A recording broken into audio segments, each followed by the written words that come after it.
And we are officially live. Hello to all my BC WrestlePod nerds out there, and welcome to another rendition of NXTilosos, the sexiest NXT review show here on the internet, and the sexiest review show of all the BC WrestlePod reviews we do. I am one of your hosts, Mikey, and joining me this lovely evening is my compadre, my brother in arms, mi novio of wrestling review podcasts all over the place, Papa Oso himself. Hola, everybody. Oh my goodness, I'm so Mm. happy that you are here.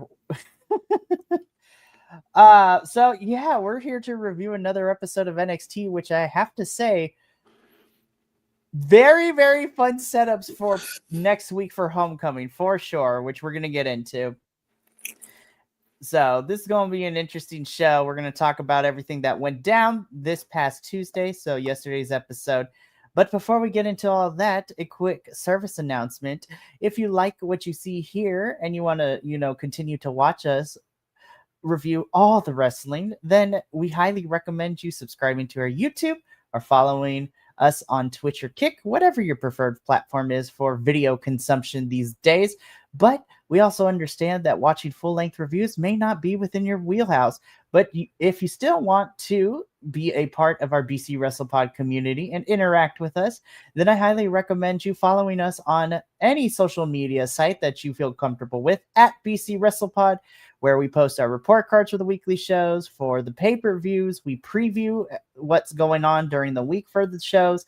It's a lot of fun as well. We're also posting some new merch picks, which leads me into my next thing, where if you won't feel the want to get some cool merch while also supporting us and supporting some charities as well, we highly recommend you get something from our merch store, which is at bcwrestlepodshop.fourthwall.com, where we have review merch for all of our pay-per-view teams and weekly show teams. We also have our Pride and Anti-Fascism collection, and just dropping earlier this week is our new fall line, where part of the proceeds of that will be donated to No Kid Hungry, which is a charity organization that helps children be fed not only during the holiday seasons, but especially at school as well, especially the beginning of the year. We know times are tough right now for kids all over the place, and no child needs to go hungry. So that is where our charity is going for our fall collection, which runs all the way to November 30th. So feel free to buy some merch or even go to the website at nokidhungry.org and donate that way as well. But without further ado, let's just jump into it, because I really enjoyed the pacing of this NXT. I was like, you know what?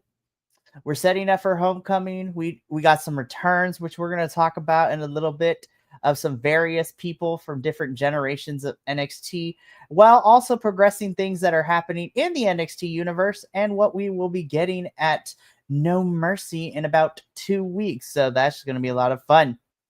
But without further ado, let's just jump straight into everything. So we kick things off with Javon Evans versus Josh Briggs. I really love the beginning of this. Javon comes out with his mic. He's like, no, no, no, no, no, no. We ain't gonna get no introduction, no like entrance music. It's like, Josh, get out here. And then Javon went flying. I was like, that was a fun way to start off the match. And my God, I actually really enjoyed this match too. I was like, Javon is doing what we know and love for him too. And Josh Briggs, I was like, sir, we need to stop throwing people. Surprisingly though, Josh was the safest with Javon that we've seen in the last couple of weeks, which is crazy to say. I had a good time with this match. I do admit that the chain assisted knockout punch to get Josh the win was a little meh, but here's hoping that it leads to something between them at No Mercy, or the go home show before. But I had a good time with this one. Josh Briggs does beat Javon Evans with a chain assisted punch. Papa, also, what did you think of this match and how it opened the show? I liked it. I thought it was good. It was. I have to say, I think the overall episode was pretty decent. There really wasn't much that I didn't like, I guess you might say. I thought this match, I thought it was a good opener. I'm confused about it. Maybe I missed something. I don't know. Or maybe I didn't. And this is just the way it is. But I didn't really understand why they have beef. Did I miss something? Maybe I missed something. So, oh, that's right, because it was Kilt who was here with me last week. Okay, so I'll fill you in. So last week, Javon came out to cut a promo, because it was the first time we heard from him since losing to Oba at Heatwave. And so Right. so Javon's promo was talking about, he's just like, you know what? I keep getting close and I keep losing, and I don't know if I have it in me anymore, to continue to. Basically, Javon was at a crossroads. Like he gets so close, but can never get the job done. And you know what? It was a fun promo. But then Josh comes out, trolling everybody because he comes out to the Undertaker's music, and it's not the Undertaker. So the crowd booed this man to oblivion. You barely could hear what Josh was saying during this promo. But he was telling Javon to stop whining, and he needs to, go for it and take his opportunities. Don't wait for another one. And so then Josh smashed this boy on a chair. I was like, damn. Oh, wow. So and that was not the only body that Josh threw through objects that whole entire episode last week. Poor Chase U got thrown through tables and chairs and everything. Josh destroyed everybody last week. And so now, again, I was just like, this match was fun, but I was like, I'm tired of Javon getting beat up with, furniture all the time. So that is this is why we're getting this match from yesterday's episode. Okay. I just didn't know. The funny thing is, I watched the last episode and I don't remember that promo. I guess I just wasn't paying attention. But okay. I mean, other than that, I thought it was a good match. I enjoyed it. I think it is funny how Josh just gets annihilated by the fans. Just annihilated. I was like, they do not let this man breathe through promos or in the ring. I was just like, it's crazy because this is the heat that, we were taught. Like, I know it's been a while since we've seen him because he's over on WWE Evolve, but like, I remember us talking about like when they were trying to make Ridge Holland a heel, and I was like, that's the heat that he needs. And the fact that Josh I'm like, Josh is getting it, but it's weird for me to see Josh get so much heat as a heel. I was like, damn. I'm like, and then I have to look at the NXT roster. I'm like, you know what though? We really don't have too many heels in the men's division. Like, I mean, Oba is like a tweener. Javon is a baby face. Like, the guys in the top of the card we don't really have any heels. And Josh Briggs, we need a heel. So Josh Briggs is him for right now. So. Yeah, I think it works. It's really funny though. It really is. And again, I'm really hoping this leads to something at No Mercy, especially because, anytime you have Javon on a pay-per-view, it's always going to be amazing. But yeah, this feud is not over by any shot. And you know what? Color me intrigued. I'm really hoping that Creative and Shawn Michaels does right by these two, and we can have a fun little program. So I'm here for it. So this is the first time we get told that, Homecoming, and we're going to have different generations of NXT return because Ricky Saints and Oba Femi are still at each other's throats, technically.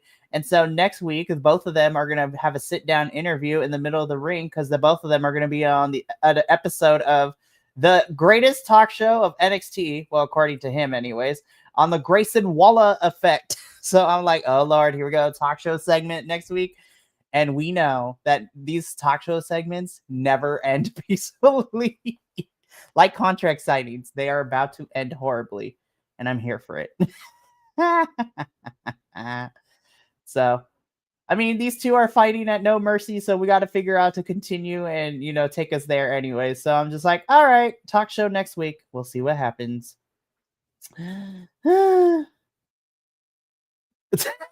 Okay.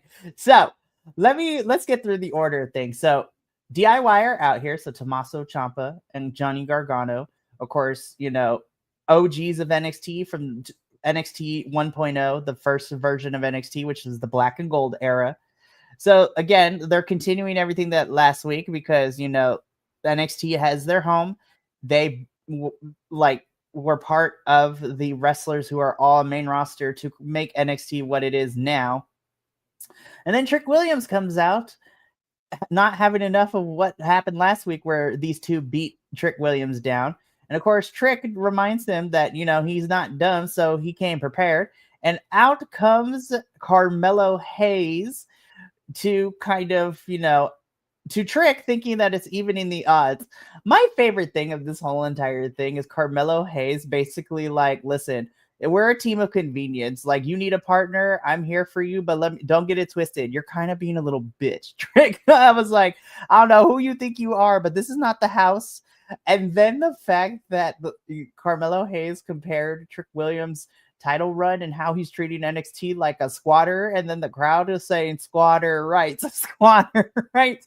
I was like, damn. I'm sitting here to myself. I'm like, is Carmelo Hayes is making sense. That's crazy. Especially when we last saw Carmelo in NXT. But, Carmelo's going to team with Trick to remind everybody how great NXT is, even if it's through convenience. So we get a tag team match set for Homecoming next week. It is going to be DIY versus Carmelo Hayes and Trick Williams. I'm like, okay. I see you shaking your head, so I'm interested to hear your thoughts, and I'm probably going to agree with you. So, Papa Oso, what do we think of the whole segment here? And, Carmelo being back even for a one-off. That's fine. It's fine. Segment was fine. This all just feels like a setup. And not even a very good one. So I was like, okay, so forced to be together. He's going to turn on him because I got beef, and I think it's just gonna be a shit show. Not saying I'm not going to enjoy watching it. It's just right. It's going to be a shit show. We know it's not going to end well between Trick and Carmelo. Things are going to happen, but they might win, and then Carmelo and Trick are not walking away friends after next week. No. Regardless if they win or lose, because Trick's ego, I think, is going to be the downfall, and I'm here for that. So yeah. Well, the funny thing about it is, it's Trick Williams is basically a mirror image of Carmelo Hayes. Mm-hmm. Because Carmelo was that before he left NXT. I mean, that's who he was. He was arrogant like that. He was so into himself. Like, he was the most important person in the world, and nobody could touch him. And I'm just like, wow, look at that. You're like two of a kind. And it's crazy that Carmelo has had some time to reflect, and he called Trick out during this whole thing too. For that, I was like, you know what, Carmelo? I'm kind of here for this. So, again, we get DIY versus Trick and Mello next week at Homecoming. So this should be a lot of fun. I think the match is going to be fun, but it's going to end poorly. It's going to end poorly for Carmelo and for Trick. We're calling it now.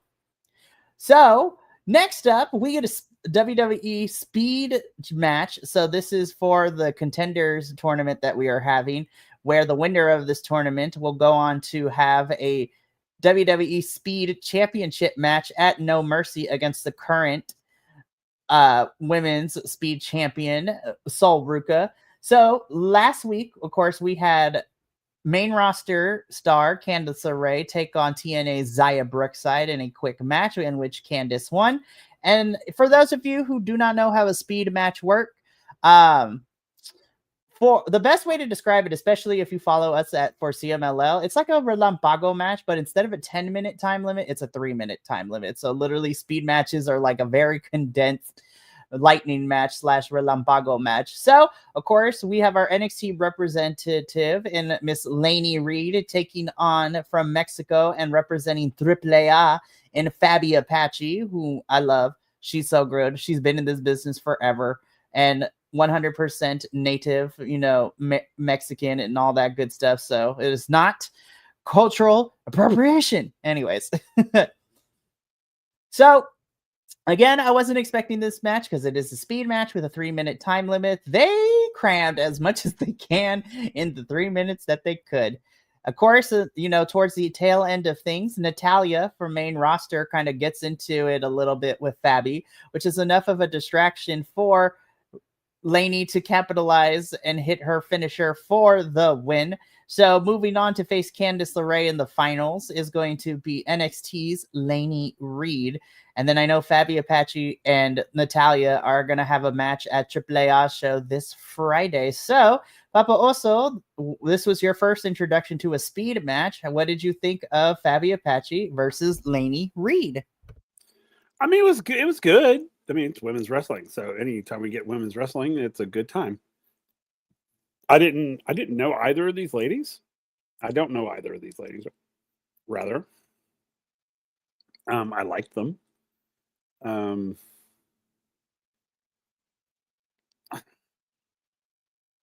mean, I didn't understand the necessity of this match. Again, maybe I'm missing something. I don't know.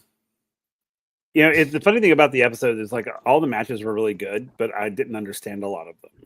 Right. So, okay. So this is how poorly the Fed has ideas and then doesn't capitalize on them when they don't see instant returns of gratification. So the Speed Championships were designed specifically to air on the X and the Twitter as like social media video matches to watch, right?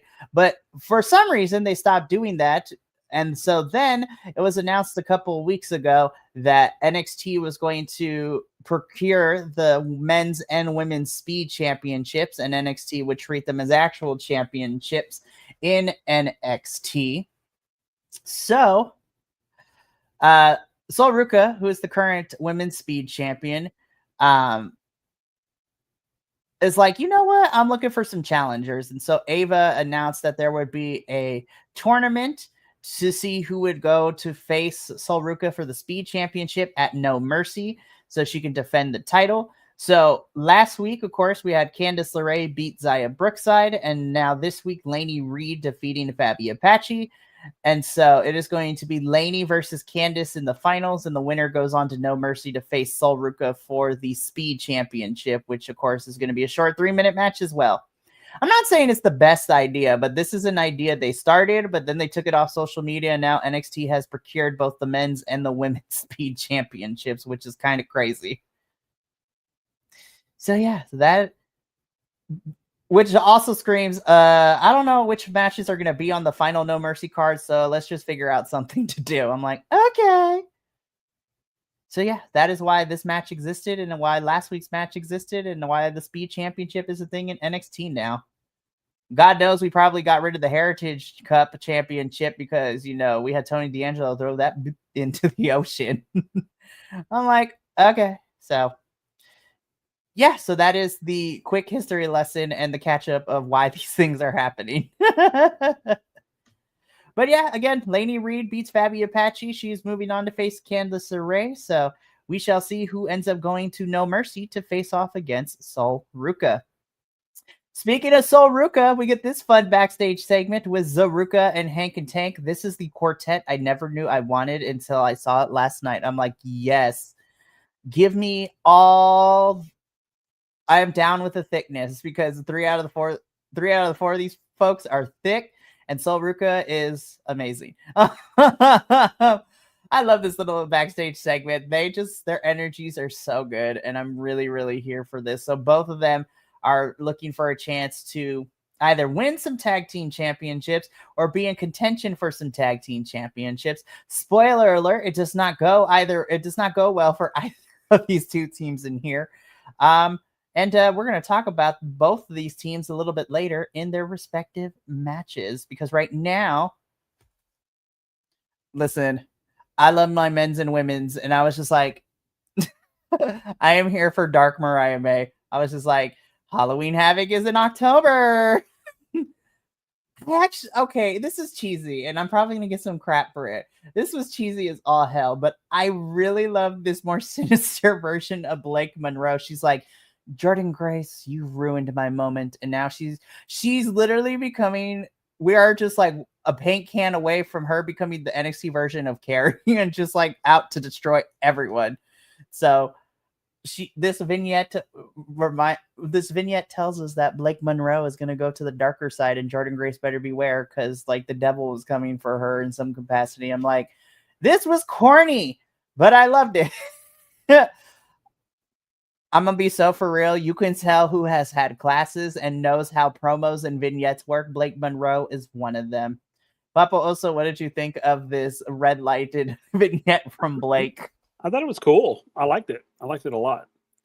And I agree with you. This will be interesting. This will be really interesting. I'm just like, this feud is gonna be so much fun. Again, why is there no championship involved? But I digress. Yeah, I agree. It's so weird. I'm like, this feels like a championship feud, but neither one of them have a championship. But I digress. I'm interested to see where this goes. If we go to this for No Mercy, or if we go to Halloween Havoc. I am here for both of them and this feud continuing. So this is going to be fun for sure. So we got to move on though, because let's just get through this one. So NXT Tag Team Championships. Hank and Tank tried to reclaim their tag team championships that they lost at Heatwave against Dark State. It does not go well for Hank and Tank, because this time for the second week in the row, they try to call for backup in the form of this man right here. God, I love this picture so much. I know. I know. Like, such a good picture. But for the second week in a row, Hank and Tank call for the assistance of Joe Hendry, but unfortunately it was not enough, as Dark State capitalized on the chaos of Joe Hendry coming in.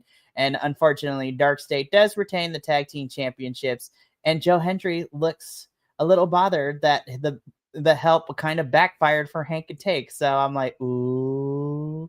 So hey, you know what? I'm happy to see Joe Hendry, because Lord knows TNA has him in this feud with Eric Young, and we don't like where that direction is going. So, but yeah, this picture summarized how I felt about this match. It was just like, this is probably the best part, and that was the saddest thing to say.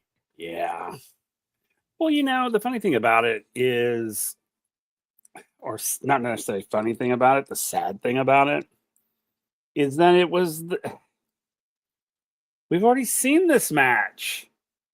There was nothing new to it. I mean, I know we see these people come together more than once, but this literally felt like we just watched a rerun. Except they added Joe Hendry to it. I mean, which is, great. But it's just like, why? And I was just, I love Hank and Tank. Don't get me wrong. I love those guys. But I just was like, what purpose did this serve? Honestly. I mean, it literally didn't. It felt like nobody was really trying. I don't know. This match just felt weird. Yeah. I mean, again, you're right, because we saw this in a repeat, just a different coat of paint, because Joe Hendry came in to help out during the 8-man, and so Joe Hendry came out again for the tag team, but it backfired this time, so I'm like, okay. But, so, Dark State are still our tag team champions, and, yeah, we're gonna have to figure it out from there. So yeah. No. I mean, sadly, there wasn't much to talk about on this one. I mean, it really wasn't. I mean,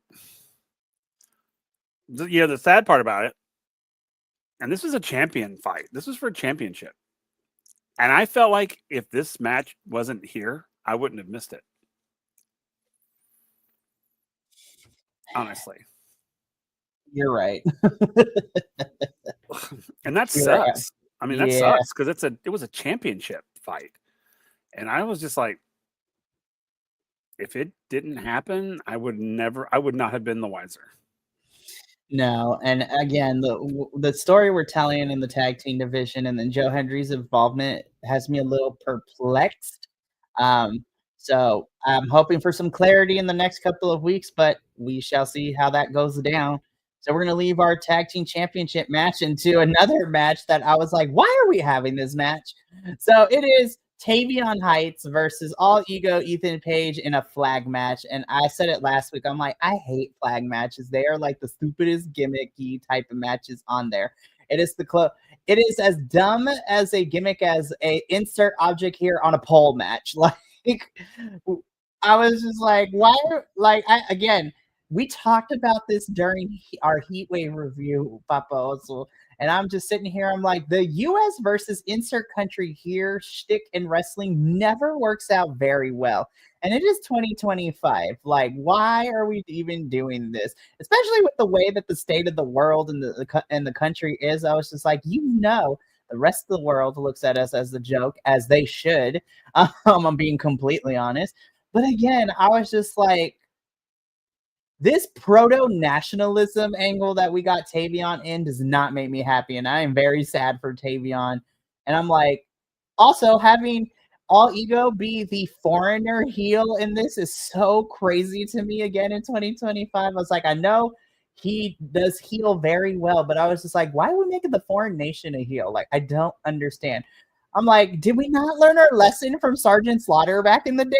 Like, it never works out. But again, the way that a flag match works is that have to the flag and wave it around in order for you to win, and that is exactly how Tavion won. I will say though, there was a scary moment at the end of the match. Suplex. It looked like Ethan Page landed on his neck and his head. I was like, he was like clutching it, and he did not look good. No, he did I was not. like, oh my God, please don't tell me he got hurt. Because listen, I might not like his current character arc, but I do not want Ethan to get hurt. Like, a champion getting hurt means that they have to vacate that thing at some point, and we don't want that. But before we talk about the craziness that was the post-match angle, Papa, also, what did you think of this flag match? I sent you my I texted you what I thought. I literally was like, flag match equals stupid. I don't think it served anybody positively. It was just, and I agree with you, this whole nationalism thing they got going on. I'm not a big fan of it. This whole, like, Ethan Page turning, this whole Canadian thing. I'm like, it feels a little too political for me, and I'm just not here. I'm not here for it. I just wrestle. I'm not saying you can't have your political views, because you absolutely can, but don't because it's, come on. I mean, unless they're all going to be that way. Now, if every single match or whatever is going to be politically based, then rock on. But don't throw something in there that's sort of, that's a little politically charged, I think. And it's just sort of, I don't know, this whole thing, I don't know what it is, but it's rubbing me the wrong way. It's really weird, and it's frustrating. So, I mean, Tavion does win. So technically, him and Ethan are 1-1, because Ethan won with Chelsea Green at a Heat Wave. Tavion won the flag match here. So I was just like, one more? Is it for a championship? Probably at No Mercy or something. But I'm just gonna let this picture speak for itself, because what happened after the match? Listen, I'm a sucker for stupid wrestling, right? Tyler Breeze, man, is back. OG of NXT Black and Gold. His whole shtick as a character is him and JDC, Johnny Dango Curtis, and TNA, who went by Fandango here in WWE. They were like the pretty boys who carried around like a selfie stick and took pictures in the middle of their matches. It was stupid, but it was like my kind of stupid. So, but we are getting this match made for Homecoming next week. Tyler Breeze will be challenging Ethan Page for the North American Championship. I'm like, Random, but okay. I don't care what nobody says. This is a stupid gimmick, but I am here for my stupid gimmicks. Oh man, it's really fun to see Tyler Breeze back.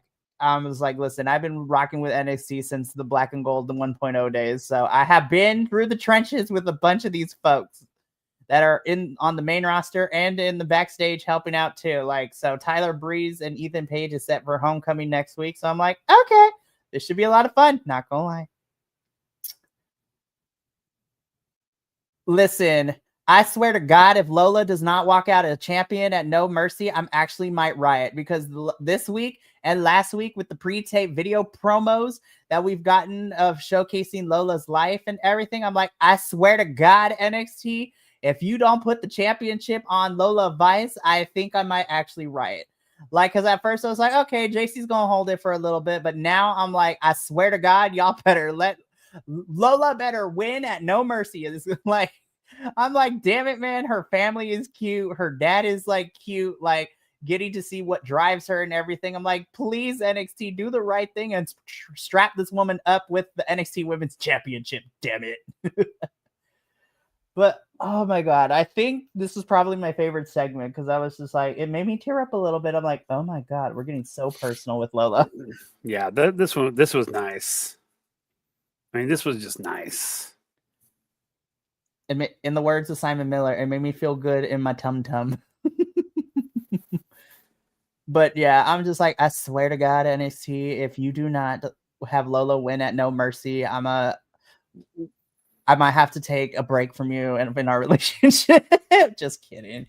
But I'm really hoping I'm I love Lola. I've always have, but now I'm rooting so hard for her to win the NXT Women's Championship at No Mercy. So I really hope that she ends up winning.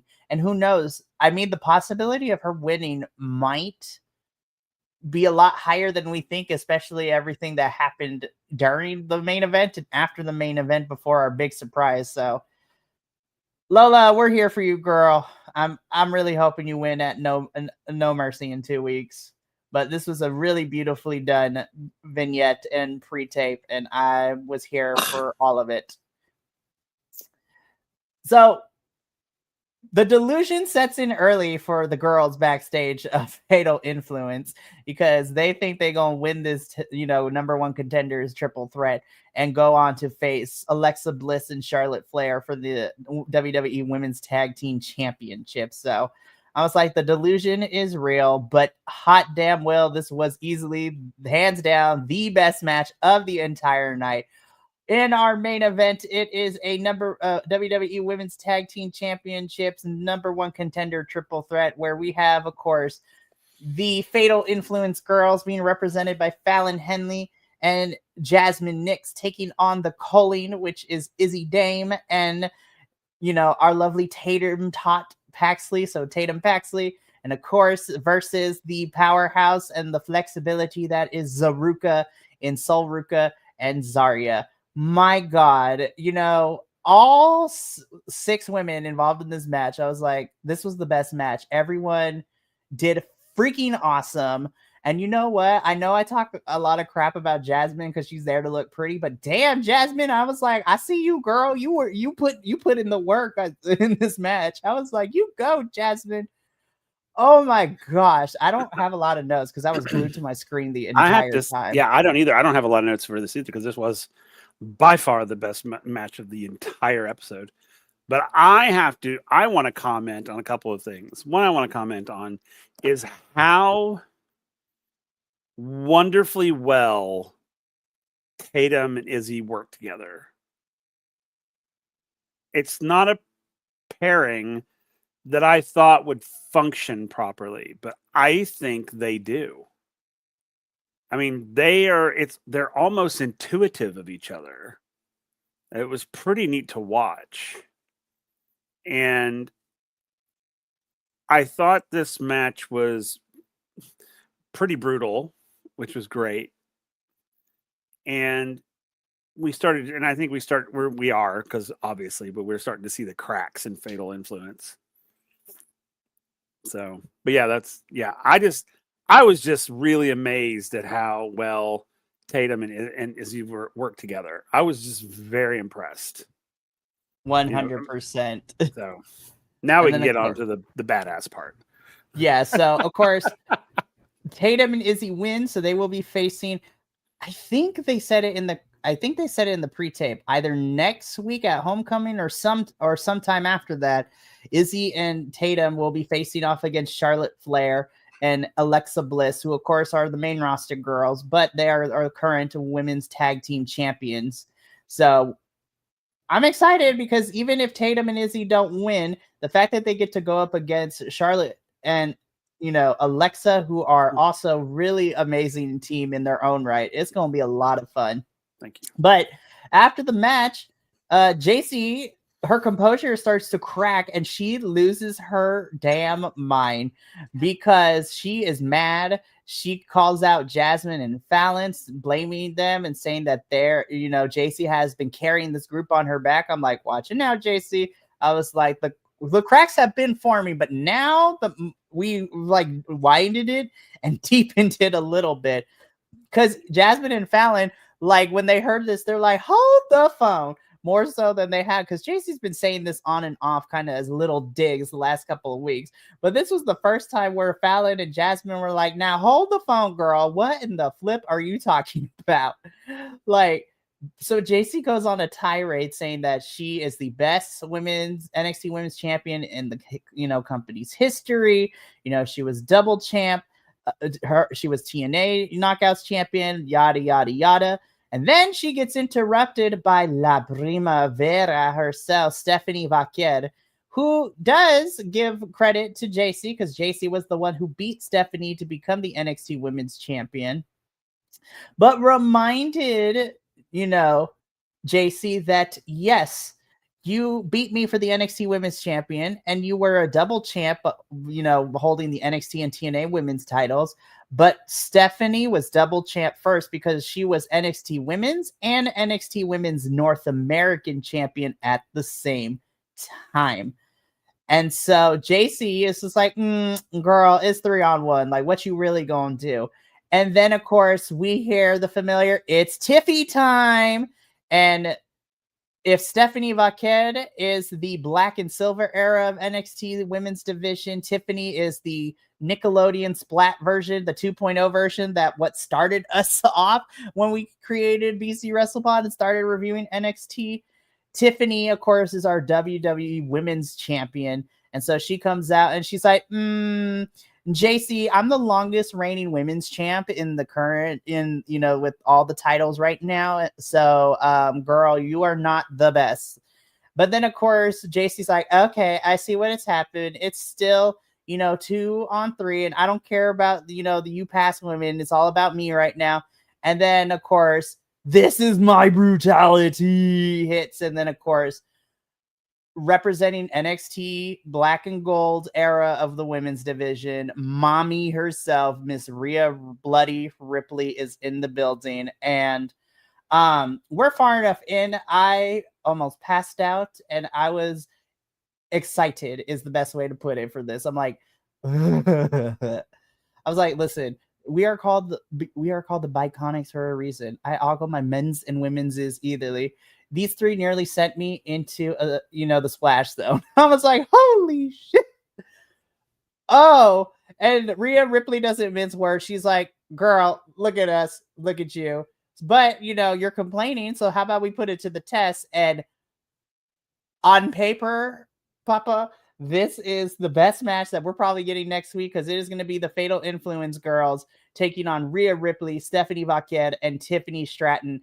And, to reiterate what I sent in our text thread, I'm like, I swear to God, these three right here on my screen, they need to win or I will riot. And plus, I think it makes better sense storyline-wise for the cracks to continue to, deepen with Fatal Influence anyways. But I'm not going to lie, these three right here, this is a team. This is a powerhouse. Like, holy crap. I mean, I've done a lot of talking, but also what, like, this ending shot, the ending, like, oof, like. This was, I mean, I sent it. I told you what I thought. I was like, oh my Lord. I mean, at first it was like when Stephanie came out, I was like, oh yeah, I love Stephanie. Stephanie, fuck yeah, she's my girl. And then Tiffany, and I was like, what? I was like, what is happening right now? I was like, okay, we got Miss Tiff out there, and then it was like, okay, so there's gonna be three. Who's the third? And when the music and everything came on, I was like, are you kidding me right now? I mean, what a team. I mean, how in the world? And I'm telling you right now, if Fatal Influence wins against these three, it's rigged. Full For on. real. I was like, we know wrestling is predetermined, but like we're calling shenanigans. I was like, on. really? If you want, I mean, come on. You don't put the JCJ and them against those three thinking that JCJ and Fatal Influence are going to win. You know, you put them against other people, but not these three powerhouses who are going to annihilate these women. I think this match is going to be off the hook. Oh, I am so excited for this match. I cannot wait. This match is going to be on and popping, as the kids say. Like, oh man, I cannot wait. And again, you're right. I was like, Rhea, Stephanie, and Tiffany. To me, I was like, NXT. Hear me out, right? Y'all these women need to win, like hands down, no contest. And so these three chase Fatal Influence out the ring, and that is how NXT goes off the air for this week. Again, a really fun episode. I mean, we did have some downers with some certain segments and certain matches, but I thought this was probably one of the better paced show this week. And I am really excited for Homecoming next week. So NXT, in the first time in 5 years, they are returning to their OG home of the Full Sail University, where NXT started during the, with Black and Gold before moving to the Performance Center, where we're currently at now. But I cannot wait to review Homecoming next week. And then, after Homecoming is said and done, then we got a week after that until No Mercy. So we are going to be here at NXTilosos. We're going to be busy for the next 2 weeks leading into No Mercy. But that's going to be it for us here. But before we sign off for the evening, let's take a look to see what the remainder of this week looks like. So later tonight, of course, at 8 p.m. Pacific, the CMLL crew, Los Lobos de la Lucha, will be here to review another fun episode of CMLL's Viernes Espectacular. And we're going to talk about it more over there. But also next week, we're finally here. Next Friday is the Aniversario show. I was like, we are here. It's going to be a great time. So tune in tonight at 8 p.m. Pacific to see all that go down. Then on Friday, as of right now, the TNA boys are here to review another episode of TNA. I'm not going to lie. It's been a rough go the last 2 episodes for us at TNA. But you know what? I have a good time talking crap with my TNA boys, and we shall see how this episode fares as we are continuing to build to Victory Road in 3 weeks and all the other stuff that is going down in the land of total nonstop action wrestling. Then Saturday night, 7 p.m. Pacific, I will, and hopefully Adolfo we will be doing an MLW Fightland watch along where we are getting a lot of MLW talent and CMLL talent participating in this event, which is going to be streamed live free on YouTube. So the event is always free. And then we wrap things up Sunday at 11:30 a.m. Pacific. Well, actually 2 p.m. Pacific. We're trying to figure out the time based on schedules, but we're wrapping things up with WWE this Sunday. And so another good normal week. And then next week, everything kind of just kicks off because we got pay-per-views and things like that. And Papa also and I have to talk about because they're just like, hey, so Maple Leaf Pro Wrestling is going to put their next show free on YouTube tomorrow night for you to watch. So I'm like, well, I don't know if we're going to do a review. So we're going to talk about that to see if that's what we're going to do. But let's see how that goes. But again, that is going to be it for us here at NXTilosos. Papa Oso and I will be back here in about 2 hours or so to review CMLL. So we hope to see you there. But if not, we look forward to you joining us sometime later this week for all the other things we got going on. But from all of us here at NXTilosos and the BC WrestlePod family, remember, take care of yourself, love one another, stay iconic, and more importantly than anything, you always deserve to finish your story. We'll catch you later for CMLL. But until then, this is Sayonara, adios, and until next time, peace.